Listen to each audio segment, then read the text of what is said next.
여러분 이런 적 없으신가요? 화원에서 식물을 사올 때 처음에 막 쌩쌩하고 싱싱했던 식물이 우리 집에만 오면 시들시들하고 급기야는 잎이 떨어지고 나중에는 죽기까지. 나는 정말 식물 키우는 재능이 없나? 라고 생각하신 적 있으세요? 오늘은 이렇게 밖에서 사온 식물들이 왜 집에만 오면 상태가 안 좋아지는지에 대해서 알아보고 어떻게 해야 좋은지 이야기해 볼게요. 여러분 잘못이 아니에요. 안녕하세요. 조화방의 아띠입니다. 아까도 말씀드렸다시피 화원에서 사온 식물이 집에만 오면 상태가 안 좋아지는 경험들을 좀 많이 하셨을 거예요. 물론 저도 그런 적이 꽤 있어요. 우리가 사는 식물들은 보통 생산지에서 길러질 때 원산지와 비슷한 환경에서 길러지고 있는데요. 보통 높은 광도와 습도 그리고 거름 등 최적의 상태로 자라고 있겠죠. 저번 영상에서도 말했다시피 우리 집안의 빛의 양은 밖에서의 10분의 1, 아니 20분의 1도 되지 않아요. 보통 비닐하우스에서 식물들이 자라고 있는데요. 거기도 보통은 10,000루스 이상은 될 거예요. 보통 생산지에서 밝은 환경에서 자란 식물을 그대로 판매하게 되면은요.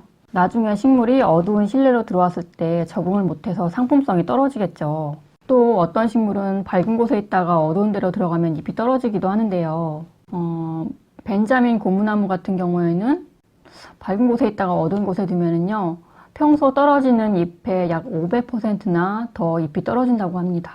그래서 중간에 광순화라는 과정을 거친다고 알고 있습니다.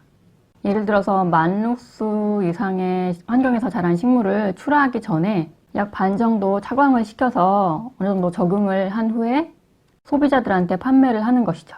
제가 생산자나 판매자가 아니라서 모두 이렇게 하는지는 정확치는 않아요. 저는 근데 그렇게 알고 있거든요. 혹시 아시는 분은 댓글로 한번 알려주세요.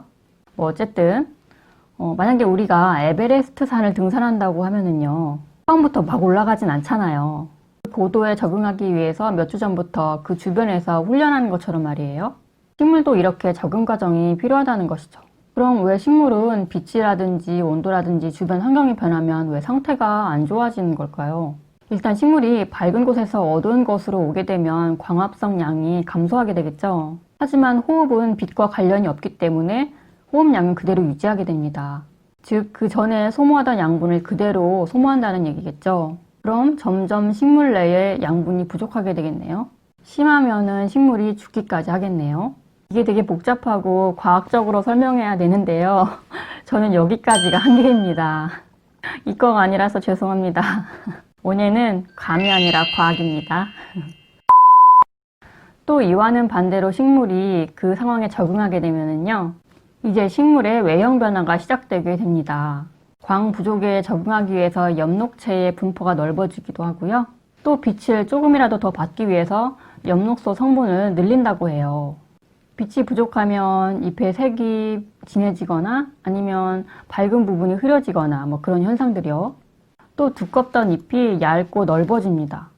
율마도 그늘에만 두면 연두빛이 없어지고 진한 초록색이 되고요. 또 마디도 길어지거든요. 벵갈 고무나무도 빛을 제대로 못 받으면 잎에 밝은 무늬가 없어지더라고요.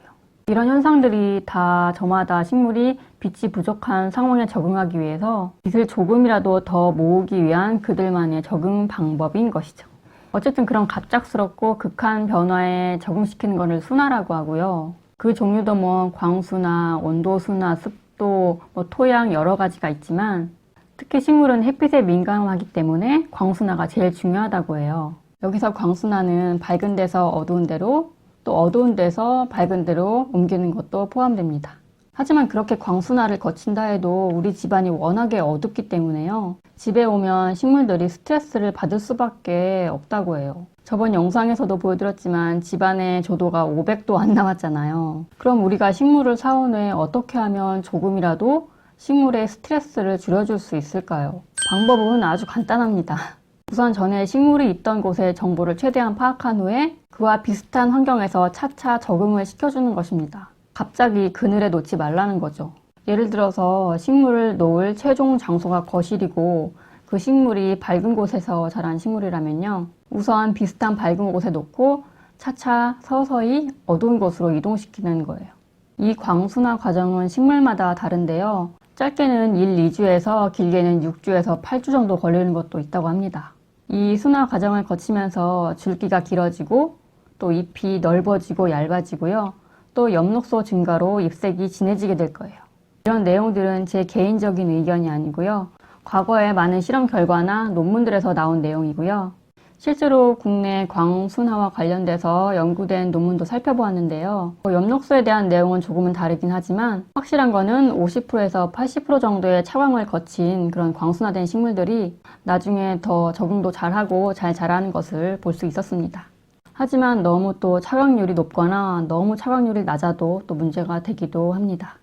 또 중요한 건 빛의 순화만큼 양분의 순화도 중요한데요. 이것은 또 빛의 순화와도 관련성이 있습니다. 잘 아시다시피 빛이 부족하면 비료에 대한 요구도는 떨어지게 되거든요. 광 부족 상태에서 오히려 많은 거름이나 비료는요, 식물한테 해가 될 수 있습니다. 특히 질소비료 성분이 식물에게 해를 주게 되는데요. 그래서 실내로 식물이 들어오게 되면 화분 위에 있던 양분도 같이 제거해 주셔야 좋습니다. 또 어떤 식물은 빛에 민감하지 않은 식물이 몇몇 또 있었는데요. 자료에서 본 건 아글라우네마나 스파티필름 같은 식물들이었어요.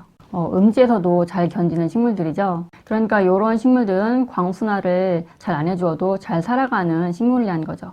보통 우리가 키우기 쉽다, 잘 죽지 않는다, 환경 변화에 예민하지 않다, 이런 개념으로 알고 있는 식물들이에요. 지금까지 광순화에 대한 이야기를 해보았는데요. 어찌 보면 되게 단순한 내용 같지만 그 정확한 메커니즘을 알기 위해서는 상당한 과학적 지식이 필요하더라고요. 저는 약간 단순하게 설명한 부분이 있습니다. 부족한 부분이 있지만 이해해 주시고요. 잘못된 내용이나 추가할 내용이 있다면 댓글로 알려주시면 다음 영상에서 소개해 드리도록 하겠습니다. 이거 어렵습니다. 원예는 과학입니다. 오늘 방송은 여기까지였고요. 도움이 되셨는지 모르겠어요. 그럼 다음 영상에서 또 만나요. 안녕. 요게 지금 보시면은 되게 상태가 빈약해 보이죠? 이게 원래 처음에 저희 집에 왔을 때는 굉장히 잎도 두껍고 꽃이 피는 그런 식물이었거든요. 아잘레아라고 꽃이 굉장히 많이 피는 식물이에요. 근데 이게 빛이 적은 곳에 들어오다 보니까 잎이 후두둑 후두둑 계속 떨어지는 거예요. 거의 100%가 다 떨어지는 것도 나중에는 진짜 다 떨어졌었거든요. 죽은 줄 알고 있었는데 그래도 제가 좀 관리를 해주니까 이렇게 또 잎이 나기 시작하더라고요. 확실히 전에 있던 그런 잎보다는 엄청 얇아지고, 그리고 이런 마디도 되게 길고요. 얘가 약간 빛이 적은 상황에 적응을 한 것 같아요. 이 꽃은 거의 안 피겠죠. 얘도 이제 보시면은 장미허브잖아요. 되게 다육질에 잎이 두껍고 햇빛을 많이 좋아하는, 햇빛이 부족한 상태로 지내다 보시면 잎이 진짜 얇아졌어요. 원래 굉장히 두껍거든요. 만지면 광순화된 그런 아이들의 특징이에요.